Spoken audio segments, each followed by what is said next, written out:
soal perdebatan Messi atau Ronaldo. Peter Drury dia bilang, carikan aku pemain hidup atau mati yang punya penghargaan 8 Ballon d'Or, 4 Piala Liga Champion, 900 gol, 400 assist. Lalu karirnya harus didefinisikan lewat Piala Dunia. Terus sekarang dia punya Piala Dunia. Iya, kamu bisa kasih kita nama yang kayak Ronaldo, Ronaldinho. Tapi apakah dia sekomplit Messi, brother? Aku berharap Ronaldo juara. Jujur dia layak, terlepas dari omongan dia, arogansi dia. Kurasa ini karena periodenya bagi CR ini kayak dia kena batunya. Tapi kurasa legasi yang dia bangun, bro, CR di Madrid, CR back to back Champions League winner, itu bukan tanpa alasan. Dia ada di level itu karena dia pernah jadi yang terbaik. Messi dikritik, CR dikritik, kurasa dia dapat Piala Dunia. Kalau bisa itu bakal jadi satu klaster di Messi. Dan kita nggak bisa mengemulasikan ini lagi di kehidupan selanjutnya. 500 tahun ke depan mungkin ya. Ini periode dimana kita bisa menyaksikan ada 2 pemain terbaik di dunia sepanjang masa. Dan harusnya kita bukannya berdebat, tapi harus kita selebrasikan. Karena kita jadi saksi, boy.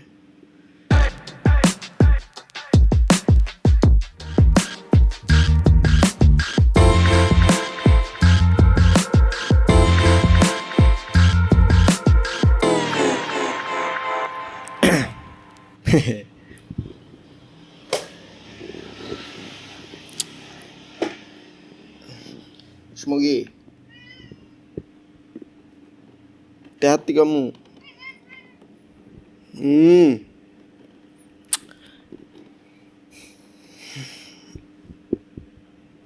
Aku bahkan udah tahu harus mulai dari mana.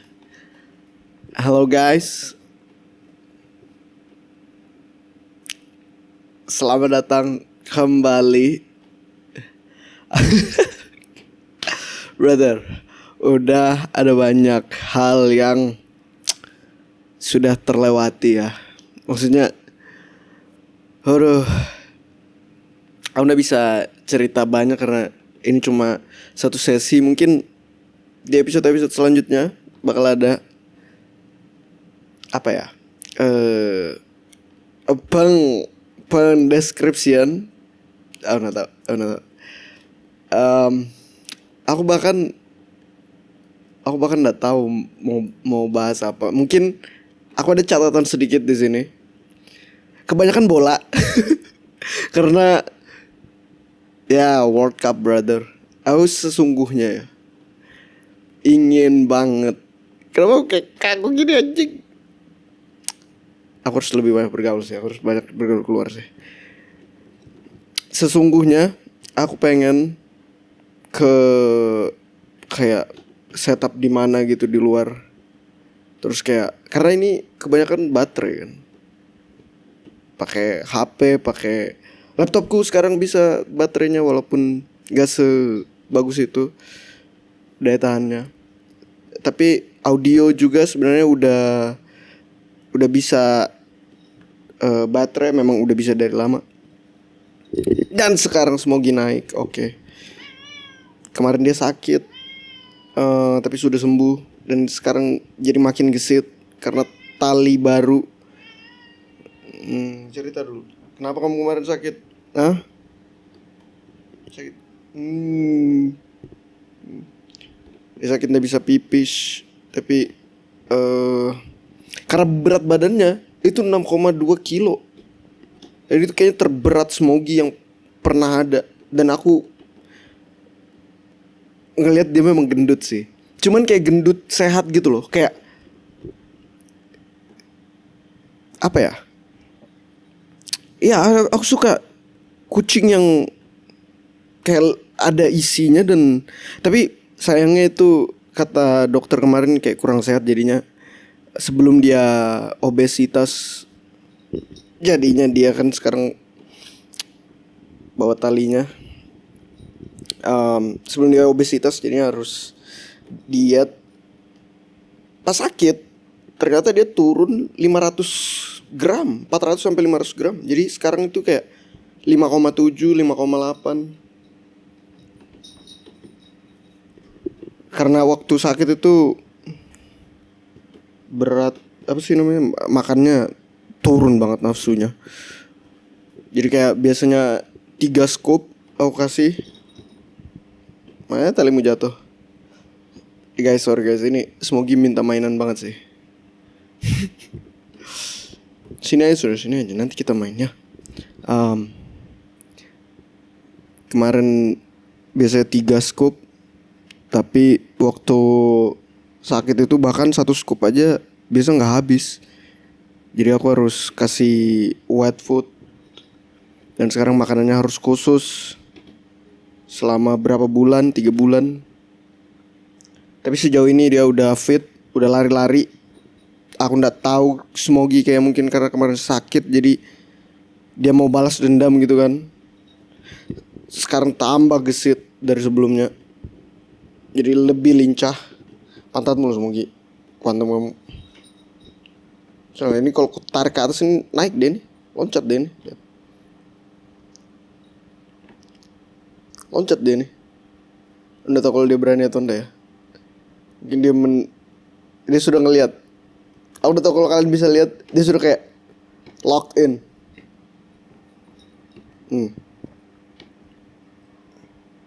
Udah nah. Aku mau ini nah, mau rekaman nah. Kamu nih. Nanti dibawa kesini lagi. Lihat aja. Oh, aku jangan buat dia bisa loncat deh. Kasihan. Jadi apa ya? Sampai mana tadi? Smogi udah sehat, udah gesit, sekarang makannya udah banyak lagi. Dan dia kemarin sempat bersin-bersin tapi sudah sembuh. Itu dia. Yang kedua, dia bisa loncat. Aku malah mau halangin. Sudah nggak ada talimu. Kelingi banget. Aduh. Mungkin karena dia kucing satu-satunya ya. Jadi gak ada teman. Aku ngeliat juga temanku punya si Arsi itu, punya 2 kucing. Kucingnya bisa mainan bareng. Jadi enak dia. Gak terlalu maintenance. Si Smogi ini high maintenance juga. Itu kemarin dia sakit itu karena jarang gerak juga sih. Karena kan aku mungkin mainannya gak sesering yang dia inginkan ya. Terus makannya juga banyak. Mungkin makan banyak tuh bisa juga jadi dia stres gara-gara jarang main. Tapi mainnya ini kayak gini nah, intens jir. Maunya main terus. Ya udah apa-apa, mending dia mainan daripada dia sakit ya kan. Jangan dikunyah. Beruntungnya juga mainannya tuh simple. Kayak tali. Terus aku lempar nanti dia balik lagi. Atau talinya aku main-mainin ntar dia kejarnya tuh kayak B2 bomber anjir. Oke. Aku ke distract sama Smogi banget deh. Terus aku udah mulai bisnis daur ulang sekarang. Dan ada banyak banget keluhan waktu awal-awal aku buat. Bahkan aku terima kasih untuk kalian yang udah beli. Aku tahu penonton di sini si siapa kemarin, si Wahyu X sama Yesi, kalian beli dan itu nggak tahu ya, aku merasa kayak disupport. Karena guys, itu waktu itu aku bahkan nggak tahu apa ya bahasanya, barang itu masih jelek lah menurutku ya. Barang itu masih jelek tapi kalian sudah berani untuk beli gitu. Dan aku apresiasi banget. Aku berusaha maksimal banget. Walaupun waktu itu juga hasilnya gak terlalu banyak berubah sih sampai sekarang. Tapi jujur dulu itu kemungkinan gagalnya tinggi banget. Jadi kalau misalnya kalian ya kayak mungkin nerima 1 atau 2 barang itu bisa jadi kayak 5 percobaan. Dan setiap percobaan itu effortnya luar biasa. Dan karena aku juga gak tahu solusinya apa, jadi setiap kegagalan itu bisa jadi repetitif. Jadi aku buat kegagalan-kegagalan sebelumnya yang aku mungkin sudah pikir itu perbaiki, ternyata itu tidak sama sekali. Dan aku ada buat log kayak suhu segini hasilnya kayak gimana, suhu segini hasilnya kayak gimana. Jadi bolak-balik. Tapi sekarang udah mulai fix, aku mulai formulasikan. Dan aku lebih pede. Makanya kalau kalian lihat itu di Halusi Studio udah mulai banyak produk-produk yang aku buat. Walaupun ada limitasinya tetap masih ya. Tapi jauh lebih baik. Ini mungkin udah kayak 6-7 bulan aku jalanin bisnis ini dan progresnya lambat banget. Tapi di kelambatannya itu aku menemukan kepastian, anjay. Lambat tapi pasti.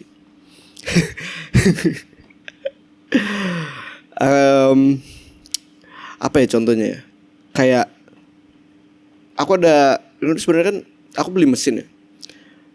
Jadi kalau daur ulang botol plastiknya itu kan harus kamu jadiin strip ya dari botol plastik. Dia mau naik. Aku udah mau kasih dia naik. Ya, lagi jangan. Dia kalau misalkan botol plastik itu kan harus ada kayak dari botol plastik aku panasin terus aku buat dia jadi strip. Nah, ngebuat jadi stripnya itu harus ada alat pemotongnya. Tapi yang aku beli waktu itu pemotongnya jelek banget. Orang lain bisa tapi aku nggak bisa. Dan waktu itu aku nggak konsisten hasil stripnya dan aku butuh yang konsisten. Jadinya waktu itu aku trial and error sampai aku buat sendiri pemotongnya. Sampai sekarang pun masih coba-coba tapi ya aku penting hasilnya konsisten aja sih. Jadi kayak misalkan ada kecacatan kayak desain atau butuh lebih banyak maintenance, itu nanti ke depannya aja lah. Emosi banget di titik itu. Aku ingat aku pasrah, aku nggak tahu sejujurnya mau ngapain lagi dengan budget terbatas juga. Kalau budget banyak kan enak ya. Tapi akhirnya aku mulai nemu formulanya. Dan ya gara-gara pemotong itu juga hasilnya jadi konsisten dan aku lebih pede dari situ. Titik apa ya? Aku nggak bisa bilang titik balik, tapi yang buat aku ngeyakinin untuk bangun bisnis ini. Cuman masih banyak hal yang harus ku tackle sih. Kayak ternyata buat bisnis tuh gak apa ya, kayak walaupun ini kan temanya daur ulang ya, positif banget, pro environmental anjay, pro laut apa segala. Tapi kalau kamu punya story, aku tahu marketing dan sebagainya lah. Walaupun kamu punya story yang luar biasa, tapi barangmu tidak sebagus itu, untuk apa? Orang gak bakal peduli juga. Tapi kamu bisa belajar dari, oh ya setidaknya kamu punya story yang bagus. Aku juga jujur ya, aku buat bisnis daur ulang ini bukan yang kayak aktivis lingkungan juga. Aku ndak yang aku ndak seidealis itu guys. Aku ndak yang, ya aku ndak buang sampah sembarangan. Iya aku suka bersih-bersih atau apa, enggak juga sih. Kayak tapi yang kayak pro dengan sampah itu, ya aku pro, cuman ada yang seaktivis itu, ngerti gak sih? Jadi ada di satu titik aku takut nge-guilt trip orang karena misinya suci, tapi apakah aku orang suci aku nggak tahu, ya kan? Smokey, please.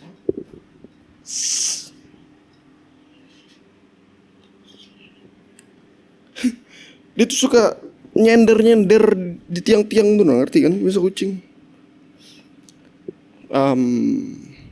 Apa ya? Suci. Apakah orang suci? Aku merasa ya enggak yang sepeduli lingkungan itu. Tapi waktu itu aku apa ya? Waktu itu kayak jalan. Terus maksudnya kayak keluar kota. Terus kan itu aku harus naik ferry kan. Nah, di tengah-tengah ferry itu kayak aku ngelihat satu botol kayak apa sih namanya? Bulu kucing semua. Satu botol kayak dia ngambang di tengah laut sendirian. Baru aku mikir kayak, anjir. Aku termasuk dalam orang yang mencegah ada banyak botol yang ngapung di sana. Sekarang mungkin masih ada, kayak masih satu ya kan, atau ya banyak lah. Tapi di situ kan simbolnya satu yang kulihat. Terus aku kayak ngerasa ada tujuan lah aku buat ini. Jadi sambil buat aku juga sambil ngeyakinin dan jadi orang yang lebih baik juga. Tapi aku juga harus ngebuat produk ini jadi lebih baik. Itu tuntutannya sekarang. Itu apa ya, awakening moment. Jadi waktu aku bener-bener kan aku sendirian waktu itu jalannya. Terus aku ngelihat di pinggir ferry, kayak ini scene-nya juga kayak sore, terus kamu bisa lihat matahari kayak kilauannya di permukaan laut, dan ada satu botol yang ngapung. Aku merasa aku berkontribusi untuk mencegah ada lebih banyak botol yang ngambang di laut. Itu ngebuat aku lebih baik, dan aku merasa aku juga harus lebih baik jadinya. Walaupun sekarang udah banyak banget ya cara untuk daur ulang, tapi ya mudahan bisnis ini survive. Karena aku percaya kayak daur ulang tuh masa depan. Kayak contohnya limbah nuklir. Ternyata nuklir yang kita pakai untuk pembangkit listrik Indonesia belum punya. Tapi nuklir yang kita pakai itu cuma berapa persennya doang. Aku udah tahu datanya berapa persen. Jadinya limbahnya itu sebenarnya masih ada kadar nuklir yang belum maksimal, belum optimal, belum efektif lah digunakan secara 100%. Dari limbahnya itu kita bisa olah lagi untuk jadi bahan bakar nuklir lagi. Ada banyak video di luar sana yang bahas. Mungkin mereka juga eligible untuk bahas soal nuklir ketimbang aku. Tapi dari situ aku ngelihat kayak daur ulang itu konsepnya secara menyeluruh itu efisiensi dan optimize dan efektivitas, ya kan. Jadinya dari sana kamu juga bisa nyentuh aspek energi.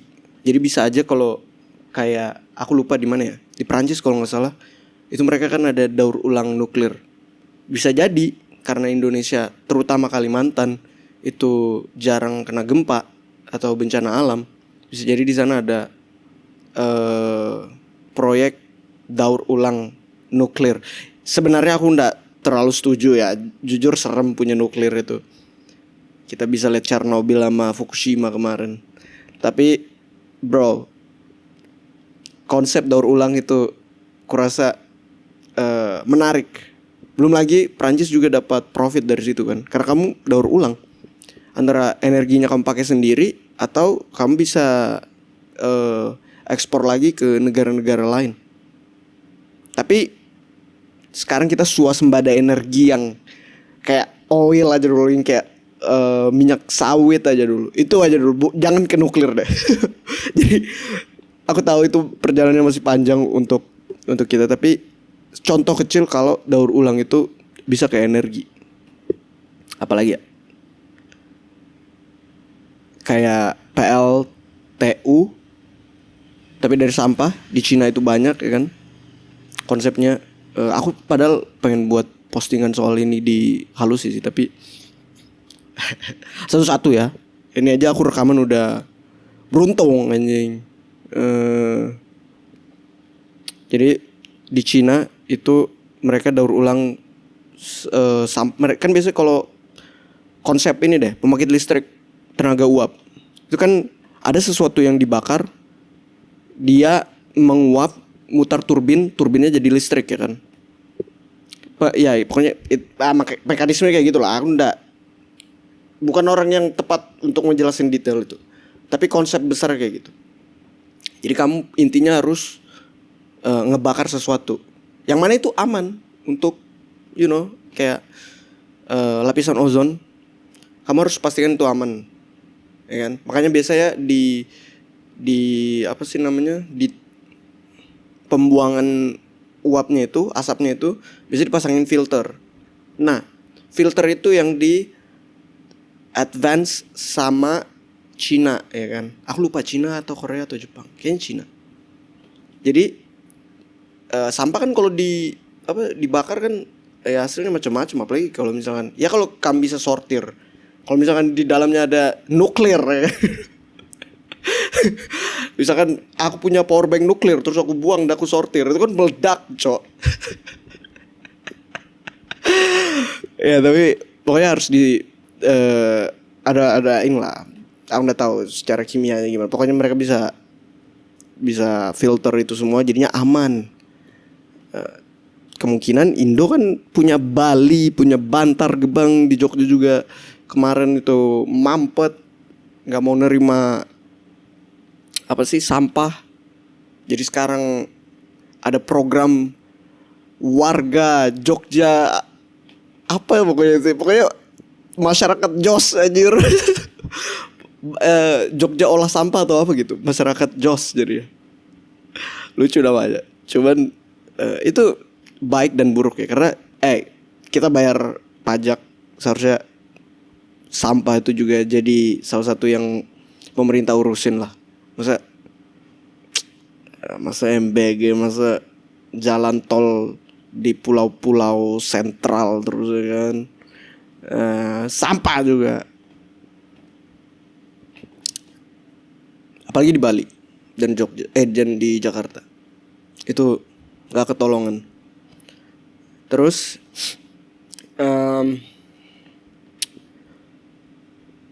dari uap itu tadi, setelah dia memutar turbin, uapnya kan ke atas dan itu harus difilter biar aman. Indonesia sebenarnya juga kalau kalian perhatiin kemarin itu ada Patriot Bond, kalau nggak salah itu salah satu proyek pengolahan sampah jadi energi. Sekarang pejabat atau konglo lah. Sekarang konglomerat itu senang untuk mengolah sampah karena bisa jadi cuan. Aku berharap ini proyek buat PLN sih. Aku nggak tahu nanti kayak gimana ya. Soalnya aku lihat kayaknya perusahaannya bukan BUMN yang ngolah. Tapi nggak apa-apa lah. Karena kerjasama, ya kan? Swasta dan negeri. BTW, aku nggak tahu ini sudah berapa lah. Udah 20 menit aku ramping soal Smogi dan daur ulang. Menarik. Itu beberapa konsep yang aku tahu lah soal daur ulang. Apakah akan ke sana? Sepertinya jauh sekali ya. Karena sekarang daur ulangnya juga sebatas aksesoris. Jadi aku bahkan spesifik keychain. Aku nggak tahu nanti di masa depan gimana. Mudah-mudahan. Aku berharap bisa ngolah energi sih. Karena aku ada lihat video kayak ada satu keluarga di rumah gitu, mereka termasuk swasembada energi skala rumahan loh. Jadi kalau nggak salah gas dia. Jadi gasnya itu, aku nggak tahu kalau dia ini ya apa sih pakai buat listrik. Kayaknya enggak sih, kayaknya untuk masak. Jadi gasnya itu disimpan di dalam kayak plastik, terdengar kayak bahaya, tapi aku nggak tahu, canggih lah kalau aku lihat, tapi lumayan rentan. Jadi sampah itu kan yang kayak sampah dapur atau segala itu kan buat gas metana. Nah gas metananya itu disimpan, entah gimana mereka nyimpan itu, aku nggak terlalu ngerti juga, tapi aku udah lihat plastik di situ, jadi kayak plastik besar. Terus kayak ada apa kayak semacam katup atau keran, jadi itu dibuka terus nanti gasnya keluar dari situ. So ya itu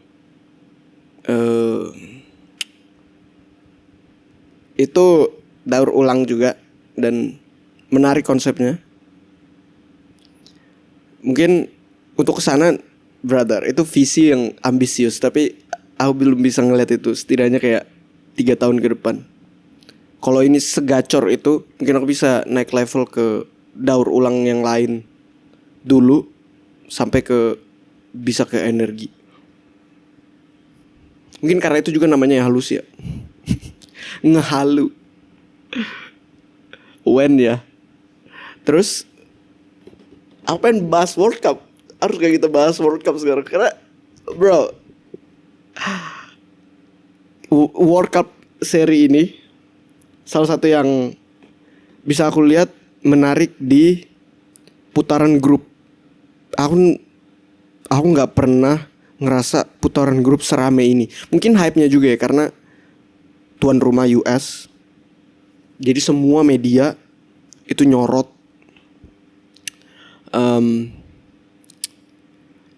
Banyak negara juga, negara debutan, negara yang bisa dibilang powerhouse tapi lagi struggling. Inggris, Brazil, Jerman, banyak PR mereka. Tapi yang aku mau highlight di sini itu Norwegia dan Portugal deh. Norwegia itu aku ngerasanya karena aku kan main bola juga dan aku suka sepak bola yang menyerang. Tapi siapa yang nggak suka ya kan?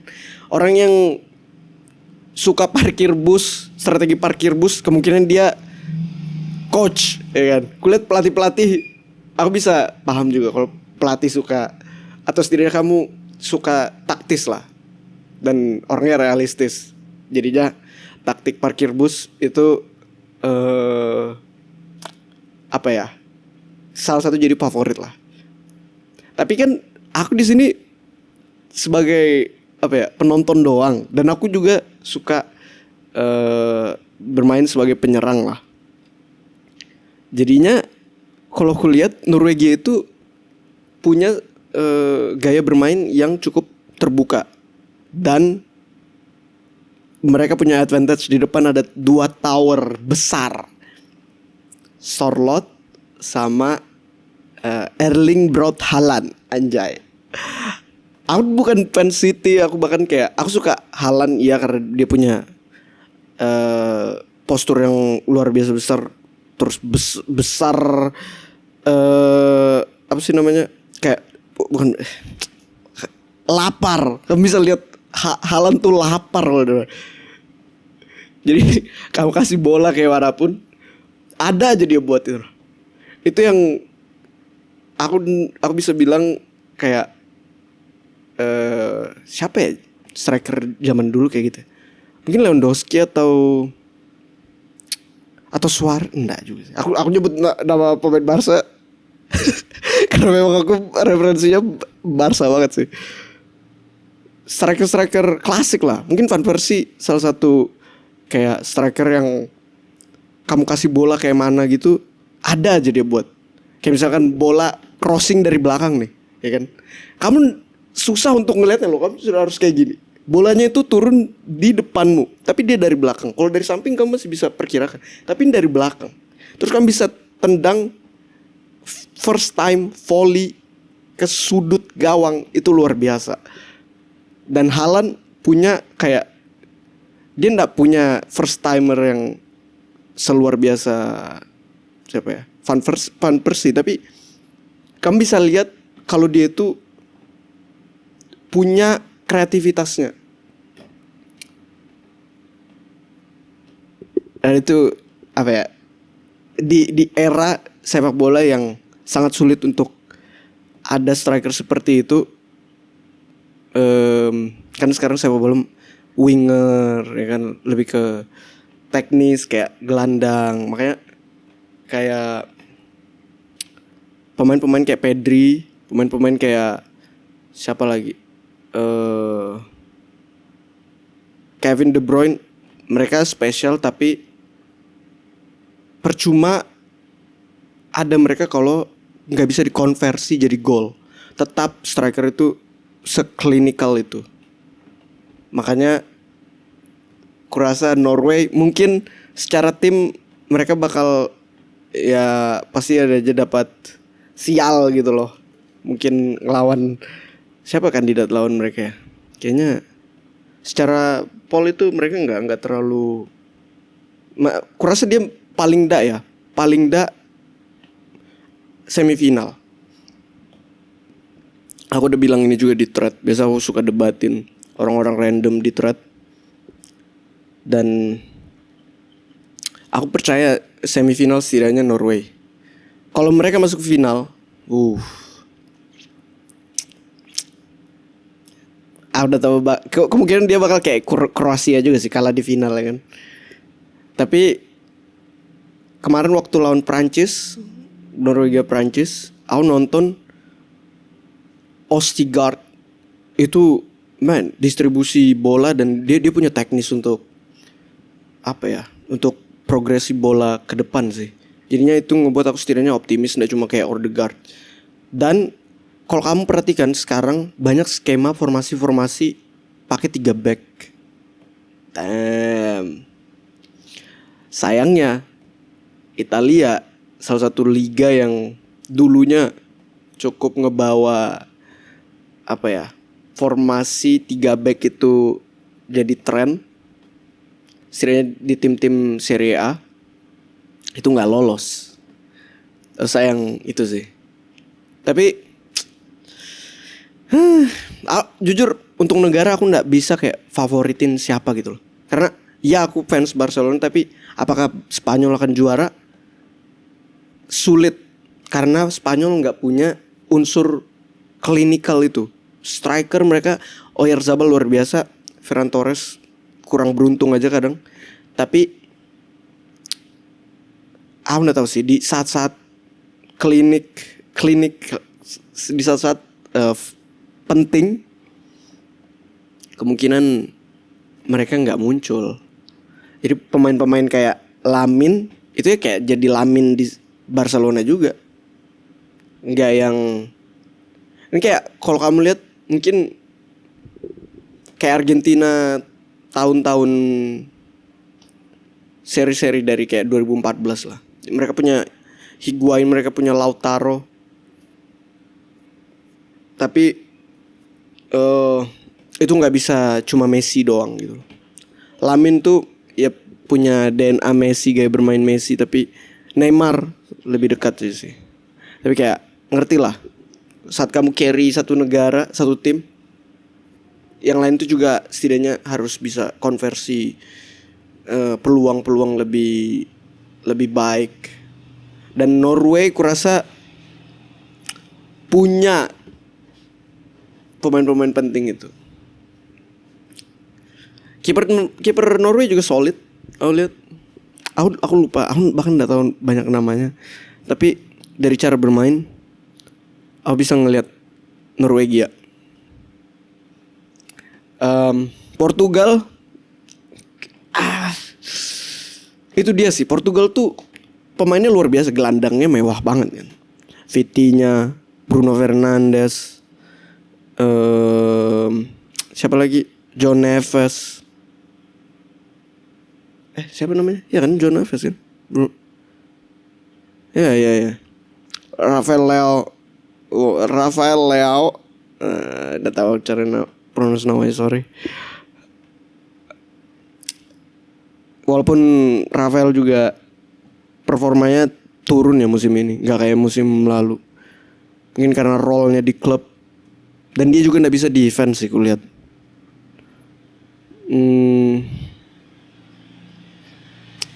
Nggak punya striker boy. Ini yang ngebuat Inggris itu harusnya bisa lebih baik. Karena Harry Kane, kamu tau lah sesangar apa Harry Kane kalau di level klub. Sama Tottenham Hotspur aja dia udah bersinar ya kan. Sekarang di Bayern meledak. Sayangnya umurnya sudah segitu. Tapi kamu ya bisa lihat lah, Tottenham Hotspur punya aspek klinis itu. Aku nggak tahu kosakata betul atau enggak.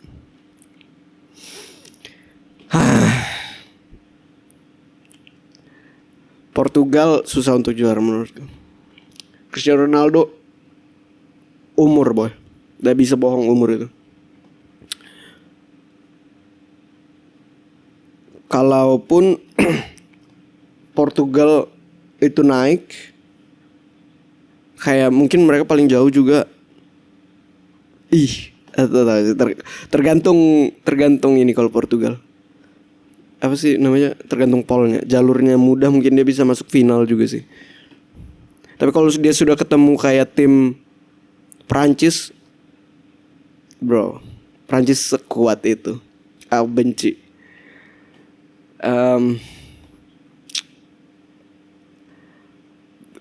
Apa siapa nama back sayapnya? Yang Nuno Mendes. Jujur, back sayap. Bisa apa back sayap? Mentok-mentok free kick ya kan? Kayak kemarin. Itu pun Ronaldo rendah hati dia. Dengan rendah hati menyerahkan set piece-nya ke Nuno Mendes. Tapi ya itu. Kamu mentok-mentok bisa bertahan. Tapi bertahan pun kamu butuh 3-4 orang lainnya. Nggak bisa kamu sendiri.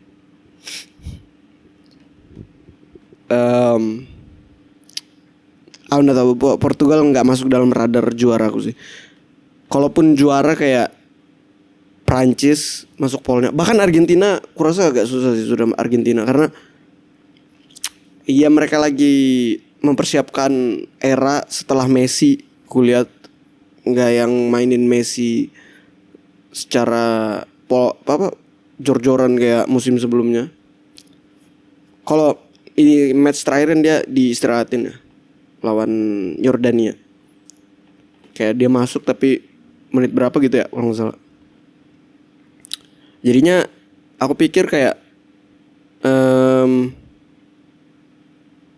wajar karena Messi sudah juara cuy. Jadi buat apa juga kalian harus kayak juara lagi? Oke, kalian punya apa sih target itu. Tapi realistis, kurasa Argentina masih dengan permainannya buka ruang dan butuh apa? Cari posisi rotasi dan stamina yang luar biasa dan butuh akal juga untuk ngalahin permainan Argentina. Tapi sekali lagi Prancis seri ini itu bukan Prancis seri sebelumnya. Seri sebelumnya masih ada Griezmann, ya.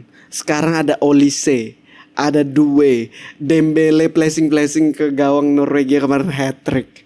Terus kamu tahu dia pas abis hat-trick langsung ke changing room, dia lari. Mentalnya udah kayak fokus banget dia ke permainan. Kenapa gitu loh? Dembele tuh waktu di Barca udah kayak gitu. Placingnya tuh kayak enak banget. Pas di Barca dia main shooting bola kemana-mana jir. Makanya aku agak kecewa dan bangga juga sama Dembele. Tapi aku bisa lihat Prancis kandidat kuat dan dia salah satu favorit paling mungkin untuk juara. Di negara lain mungkin ada Belanda yang diprediksi berdasarkan apa kayak ekonomi itu GDP atau apa gitu.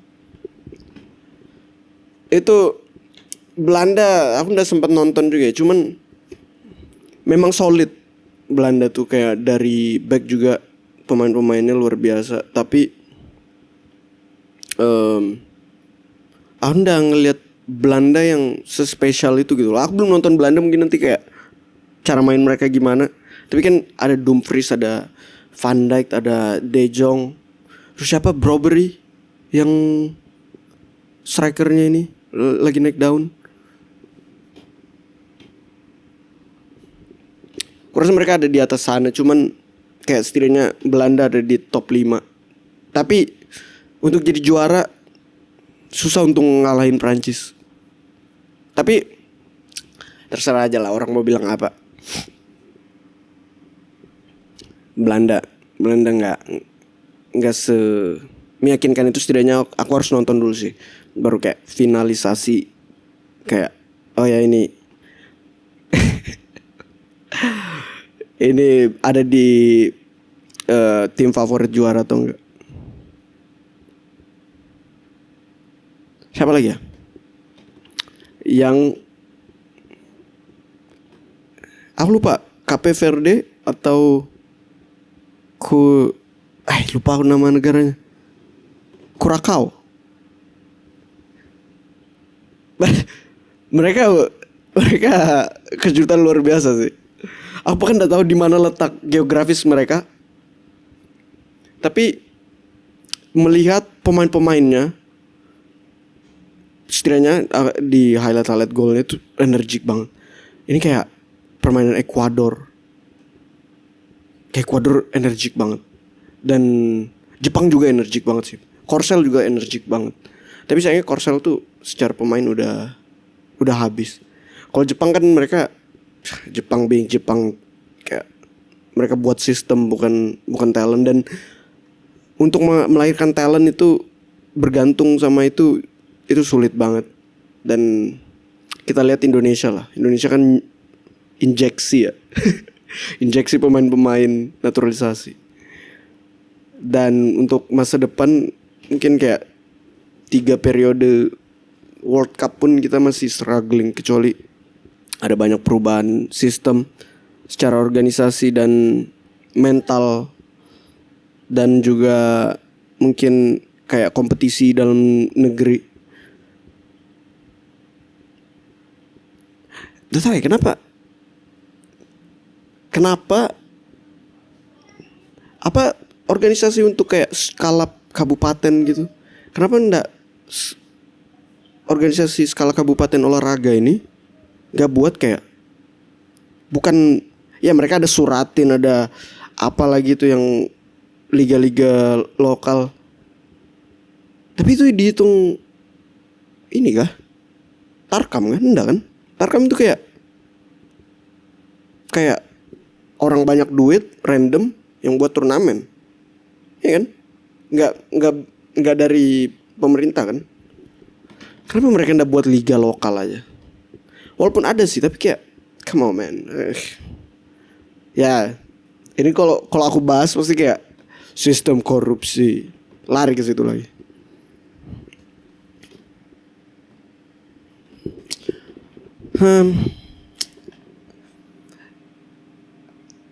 Negara-negara Jepang, Ekuador, Cape Verde dan Curacao, ngelihat mereka main tuh kayak apa ya, ngelihat pemain-pemain energik itu beda. Rasaku oke, mungkin matchnya boring, tapi kalau misalkan pemainnya ngejar dengan 100% dengan energik yang bisa dibilang mereka nge-push gitu kan, setiap langkah itu beda. Jadi ngelihatnya kalaupun kamu kalah, itu kayak penonton tetap respect karena ya kamu sudah berusaha itu. Makanya orang-orang suka rapinya, orang-orang suka siapa pemain baru-baru juga, si Gordon. Itu kan karena pressing mereka luar biasa. Bahkan kayak Dembele juga mulai di fanboy sama ya fans sepak bola secara umum karena itu kan apa sih namanya, intensitas dan kerja keras dia dalam lapangan setidaknya. Luar biasa boy. Bahkan padahal di sini ada catatan tapi aku lupa. Ini ada World Cup detail setidaknya aku notice ya.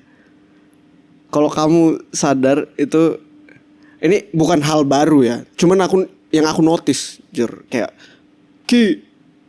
ini loh udah umum, ini loh kemarin udah diberitain. Iya aku tahu boy. Tapi ini setidaknya aku notice nah.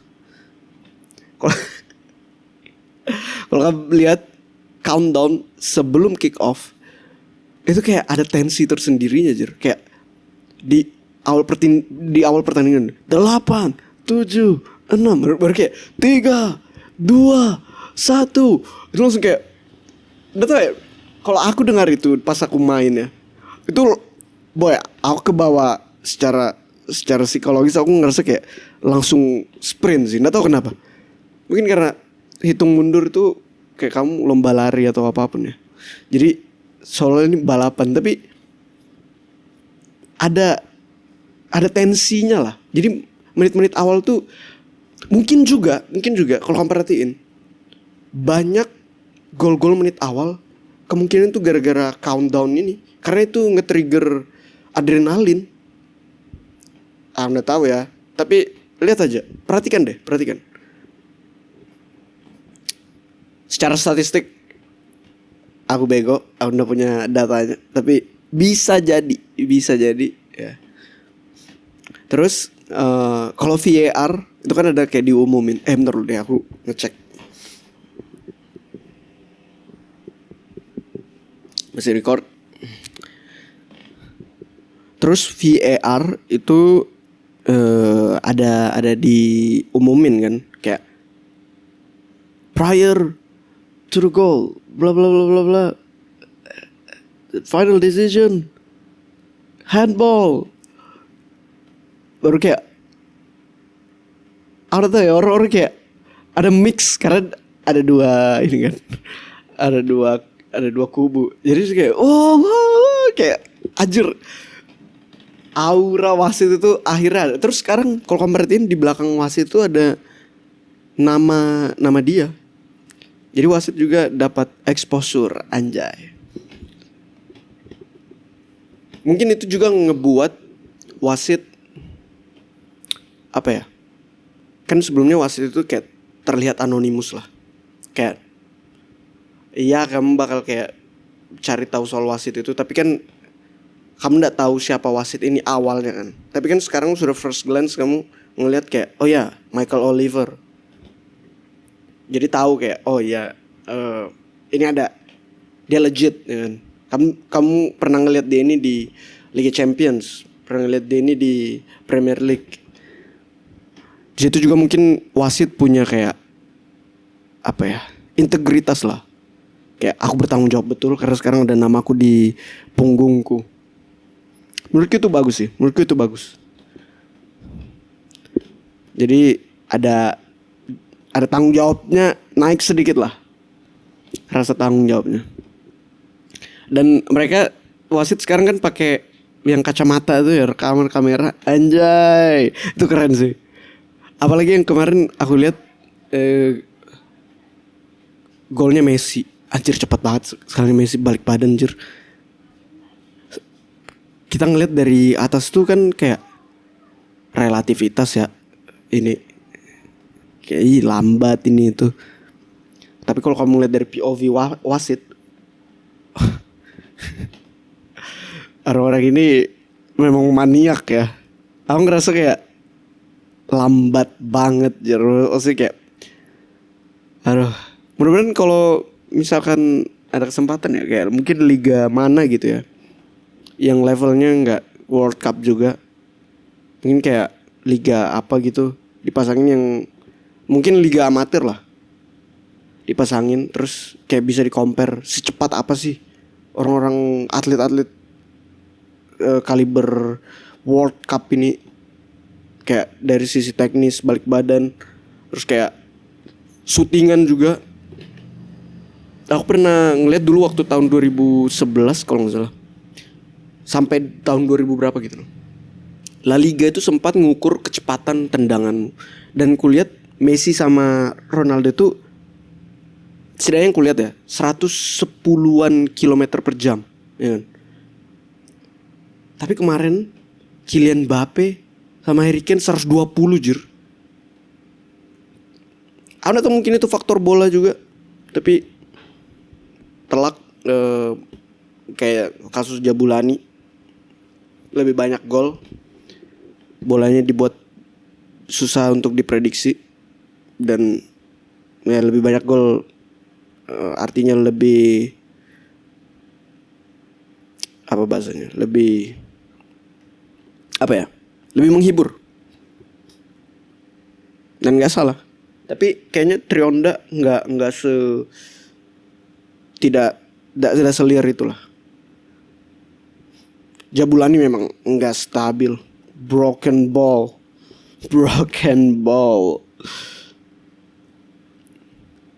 Terus ada wasit cewek di World Cup. Memang di beberapa liga udah ada kan. Tapi kemarin setidaknya aku juga dikasih tahu Wahyu ada wasit cewek di World Cup. Aku juga baru sadar. Walaupun kemarin apa ya? Lupa. Kanada lawan siapa gitu. Terusnya pelanggaran tapi dia udah buat pelanggaran. Bukti kalau jadi wasit tuh susah, boy. Gak bisa kita kayak.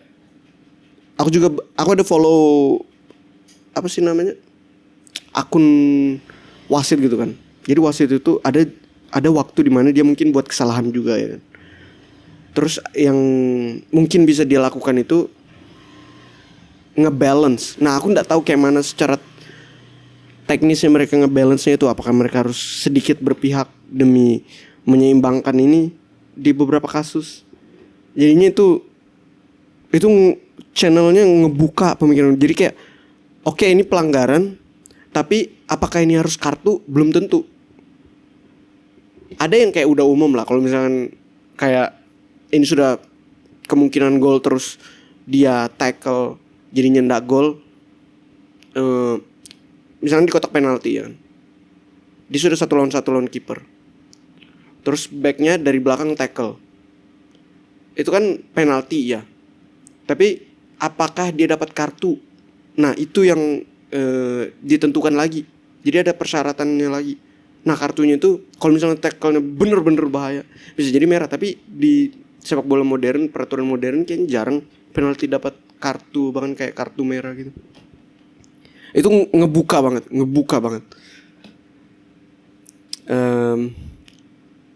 Aku lupa nama channelnya, nama Instagramnya, aku follow di Instagram. Tapi ya. Wasit dapat exposure-nya sekarang. Terus kamu tahu apa? Ini secara ini lagi nih, produk, ya kan? Kamu lihat Nike, Adidas, Puma, mereka punya seri pinknya. Dan semuanya terlihat sama. Dan itu ngebuat kita nggak tahu ini pakai sepatu apa.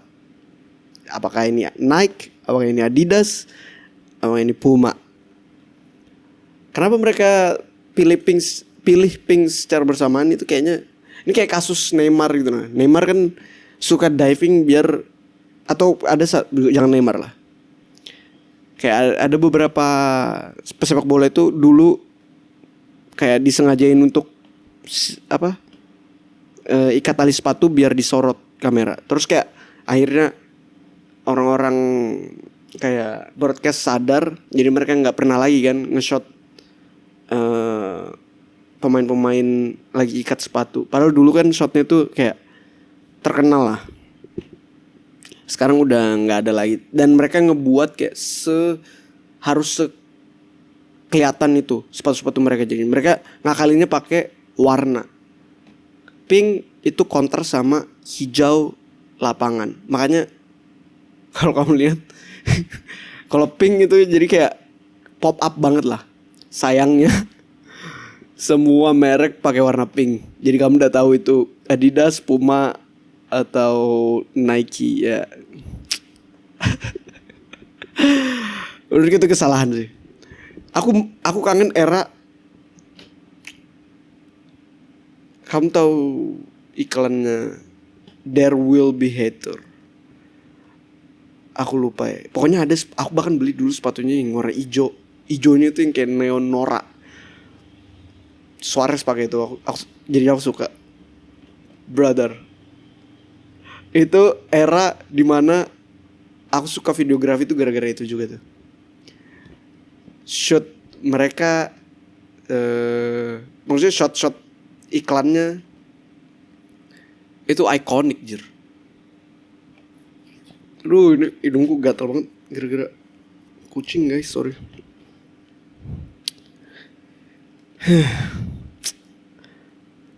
Di sini ada catatan Messi versus Cristiano Ronaldo.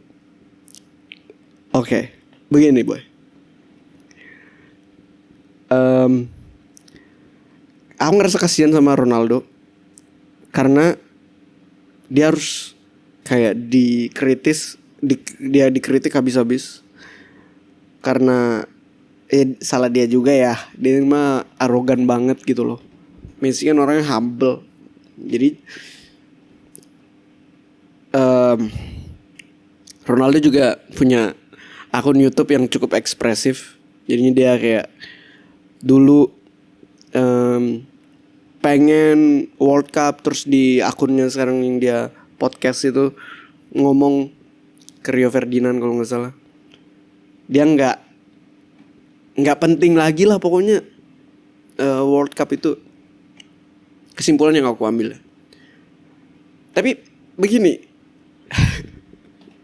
kalau memang itu udah penting, kenapa dia kayak sedesperate itu untuk main gitu loh. Maksudnya di umur segini, aku nggak yakin kalau aku jadi pelatih aku bakal panggil dia. Aku tidak disrespect, aku bukannya tidak menghormati peninggalan Ronaldo. Iya, dia juara 5 kali Liga Champion. Dia pemegang Ballon d'Or berapa? 6 kali kalau nggak salah. 6, 5. Dan itu siapa punya 5 Ballon d'Or? Cuma Messi yang punya lebih banyak, ya kan? Dan dia juga main di banyak liga dan lumayan mendominasi. Bukan main, bahkan bisa dibilang mendominasi. Sayangnya di Arab ini udah habis, boy. Ini sudah peak. Ronaldo era itu udah lewat, bahkan bisa dibilang kayak 5 tahun ini udah hilang Ronaldo itu. Dia nggak bisa dribbling lagi sekarang. Dan kalau kamu tahu juga kan, semenjak dia cedera lutut, kayak di Madrid ya, dia cedera lutut itu dia udah nggak berani shooting power lagi. Dan itu sayang karena bayangin kamu punya karir secemerlang itu, kamu harus dilimitasi sekarang. Kamu udah bisa power shot, dimana itu jadi senjatanya Ronaldo.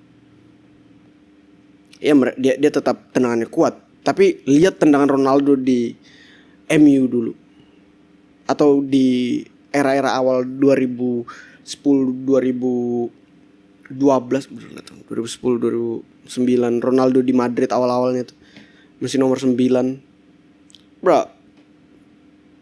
aku nggak pernah ngeliat orang shooting sekeras itu selain Hulk gila, tapi ini Ronaldo bisa gocek, terus dia tendang di muka kiper gitu loh. Kayak ini kiper di 1 lawan 1 tetap di power shootnya. Kalau aku jadi kiper ya, aku sayang badanku sih. Aku mending kebobolan. Ronaldo dari power shoot tanganku, ya kan? Aku nggak mau terlipat. Aku ada lihat klip Kevin De Bruyne itu kayak ada masalah soal cewek lah sama Courtois gitu kan. Terus kamu tau, ini gak penting banget di De Bruyne karena dia ada di sudut kecil lah, di pinggir kan. Terus dia putuskan untuk tendang knuckle dan itu kena tangannya Courtois, itu sampai terlipat ke belakang. Bro, balas dendam. Itu tendangan udah penting banget, sumpah. Dan ini De Bruyne terkenalnya juga kayak asis ya. Bayangkan di saat seperti itu dia pilih untuk syuting. Dan ya dia dapat syuting di luar kotak penalti dan gol. Tapi itu kayak dendam, jir. Kamu bisa ngelihat amarah di tendangannya. Kayak itu terlihat dari pas dia sentuh bola itu jadi merah pekat. Kayak aduh, lucu banget. Tapi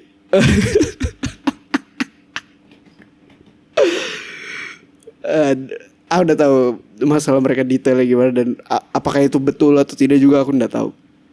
Tapi kelihatannya betul sih dari apa yang kita lihat di lapangan ya. Wait.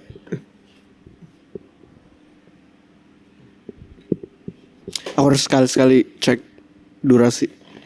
Pastikan ini memang masih merekam. ada quote kayak Peter Drury. Boy, aku suka banget Peter Drury. Dia kemarin ngebuat final World Cup di Qatar itu jadi luar biasa. Elemen storytelling dia. Storytelling yang puitis. Yang kayak diksi yang dia pilih, diksi yang dia kasih.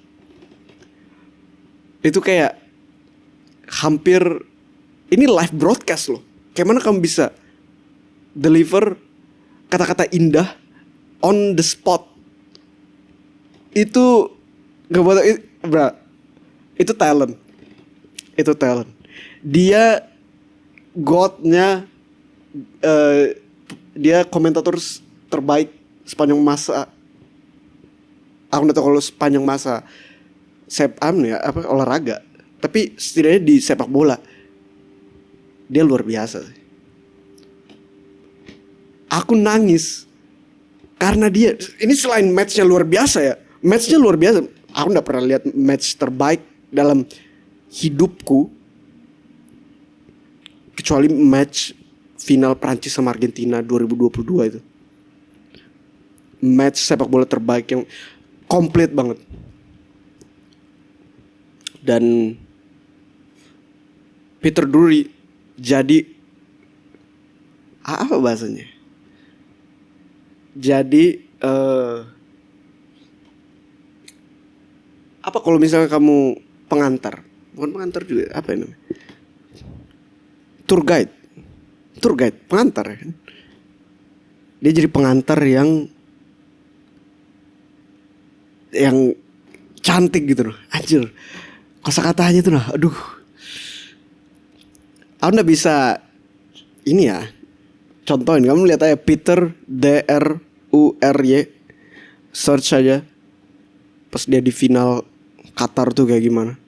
Pasti ada klipnya. Dia ngomong soal kayak Mont Blanc. Terus dia ada nyebut salah satu destinasi di Rosario atau Argentina kalau nggak salah. Oh, boy, bayangkan kamu kayak dia nyebutnya kayak, man, ini hampir kayak perwayangan komentatornya kayak, bahkan udah bisa deskripsiin kayak dari kaki gunung Batur Kesatria Lionel Messi kayak gitu loh. Misalkan di Indonesia, aku udah tahu gunung di sana ya, misalkan gitu. Bisa atau bahkan gunung juga udah tahu. Terus dari air terjun Niagara Falls, dari pasukan putih Mont Blanc kayak gitu-gitu loh. Anjir, itu keren banget sih. Terus dia enggak bilang alien. Dia bilang interstellar atau stellar apa gitu. Man, hal-hal kecil itu ngebuat kayak apa ya, detail yang man, cantik banget. Terus dia bilang gini soal perdebatan Messi atau Ronaldo. Dia bilang, carikan aku pemain hidup atau mati yang punya penghargaan 8 Ballon d'Or, 4 Piala Liga Champion, dan ratusan gol, bahkan kayak 900 gol, berapa 400 assist. Carikan aku pemain hidup atau mati seperti itu. Terus apa lagi dia bilang? Dia bilang kayak gini, lanjut dari itu. Carikan dia pemain seperti itu. Lalu karirnya harus didefinisikan lewat Piala Dunia. Dia sudah punya ini semua nih. Yang orang bilang dia kehilangan itu Piala Dunia. Terus sekarang dia punya Piala Dunia, ya kan? Carikan pemain seperti itu. Iya, kamu bisa kasih kita nama yang kayak Ronaldinho. Tapi apakah dia sekomplit Messi? Brother, aku berharap Ronaldo juara. Karena dia layak, jujur dia layak, terlepas dari omongan dia, arogansi dia. Kurasa ini karena periodenya bagi CR ini kayak dia kena batunya. Tapi kurasa legasi yang dia bangun, siapa yang kayak bro, kamu pasti punya teman lah. Satu, dia fans banget sama Ronaldo, sampai gaya dia berpakaian, gaya dia main itu pasti kayak Ronaldo. Pasti ada lah, ya kan? Kalau kamu sudah berdampak itu, kurasa kamu nyentuh 1000 gol dan kamu punya 1 World Cup, yang mana itu perdana untuk Portugal juga. Kurasa dia terbaik di dunia, tapi di kelas di klaster yang sama dengan Messi. Jadi kayak kalau kamu cuma bilang hanya ada satu, aku suka Barcelona, fans pemainnya juga, sudah pasti aku bias ke Messi. Tapi CR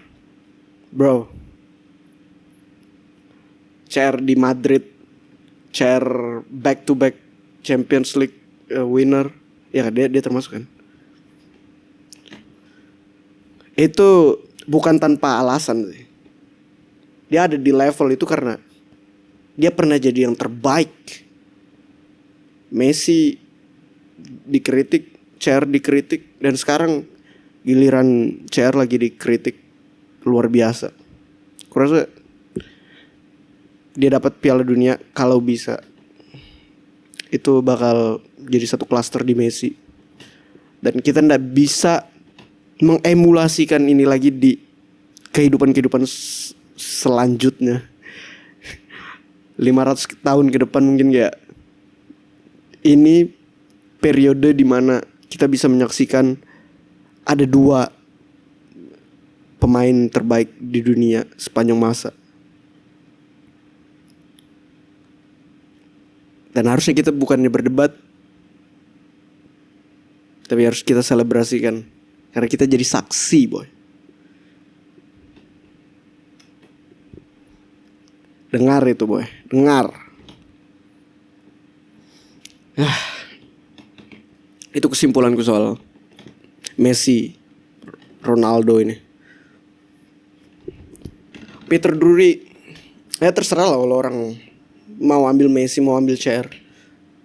Tapi kalau kamu mulai jelek-jelekin, kamu fans Ronaldo, kamu mulai jelek-jelekin Messi, berat. Menurutku itu salah. Kamu fans Messi jelek-jelekin Ronaldo, kamu fans Ronaldo jelek-jelekin Messi. Justru harusnya kamu beruntung hidup dan menyaksikan.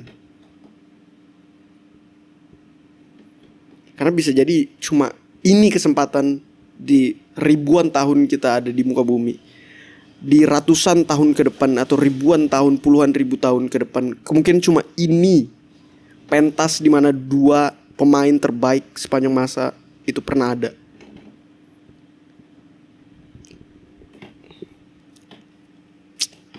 Oh man.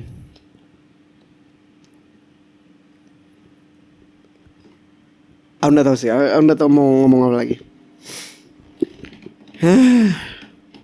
Mungkin itu aja kali ya. Karena ini juga nggak terasa udah sejam, boy. Udah sejam. Mungkin kalau kalian punya request, aku jujur aku pengen ngomongin bola lebih banyak sih, karena bola itu kayak domain yang aku bisa bilang aku bisa lebih ekspresif. Karena ini juga momentumnya World Cup, aku bahkan pengen live stream atau kayak watch along lah. Walaupun ya gak bisa anjir kalau kamu mau kasih lihat muka dan pertandingan gitu. Watch along aja lah. Aku pengen, tapi kita lihat nanti, Mbak.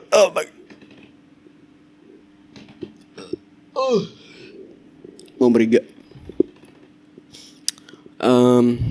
Di catatanku juga udah habis.